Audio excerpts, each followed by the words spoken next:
Tonight, considered by many the most holy night in the Christian year, we celebrate Emmanuel, God with us, divine love in our midst in tangible, touchable, concrete form. The holy bursting into the world in amazing new ways. And I'm wondering on this night, in this beautiful, quiet, sacred space, what comes to your mind? What mental picture do you paint of the divine bursting into our world, bursting into our lives? What mental picture comes to your mind of Christmas? How would we know if God were right here with us? How would we know if Spirit were moving among us in ways we could sense and feel, comforting us, challenging us, drawing us into new understandings of the divine so that we could become more whole? How would you tell the Christmas story, the story of God coming to be with us, the story of God coming to be with you? In the four Gospels of our Christian Bible, the stories of Jesus' life, we find all kinds of ways of describing how God in Jesus burst upon the scene, right into the middle of human life, transforming everything.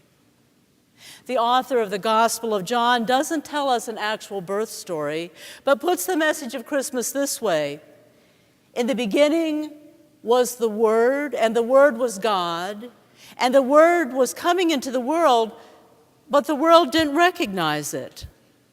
So the Word became flesh and stayed for a little while with us, empowering us to become the children of God. In other words, the divine showed up in a brand new way so that we could better recognize God in our midst and experience the power to live and to love as God's people. The author of Mark doesn't write about Jesus' birth either, but describes God's new way of being in the world, in the message of Christmas, if you will, much more simply. This is the good news of Jesus Christ, the Son of God. A succinct way of saying God's reign is on the verge, this very moment, of breaking in upon you and coming into your life. God is on the way with surprises of grace to show you how to live right now in your present reality, in tune with God and with God's purposes for the world.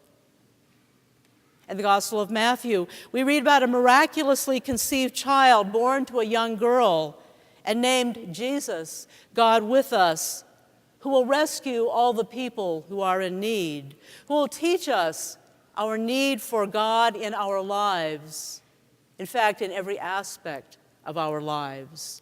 The divine being empowering you to live as a person of God, the reign of God breaking in upon us, showing us how to live in the world as God intends us to live.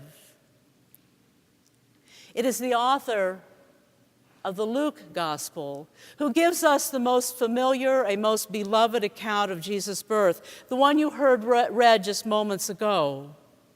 The way God enters into the world in this story begins again with a miraculous conception, then moves to taxes needing to be paid, a long, difficult journey to fulfill one's civic duty under extremely difficult circumstances.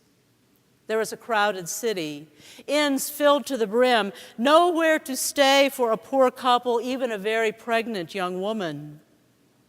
A dark barn out back, warmed only by the body heat of the animals gathered there, aromas filling the air of fragrant sweet hay, rough picky hay used for a bed, a little fresh, softer straw, along with all the smells usually found in barns. And the young woman rests, her husband by her side, trying to help as best he can, and then a newborn cry rings through the air. There is no elaborate welcome, no crowd of family and friends standing by wishing for good news and waiting to hear good news, flowers in hand with warm blankets and clothing for mother and baby. There are no bundles of fresh diapers standing ready or cute, soft, cuddly little stuffed animals like the children received this evening. But in the midst of taxes and struggle, lack of welcome and harshness, not even a place to be really, God slips into the world in a brand new way, and the world is about to change, even if no one notices. We read about stars and angels and shepherds, but really there's not much notice taken of this event. Another baby born to a poor couple, perhaps not much awareness of the holy in that place. And with two brief exceptions, we don't hear anything more about Jesus for about 30 more years. But here, amidst the struggles of life, is Emmanuel, God with us, the divine showing up when least expected in ways we could never have guessed.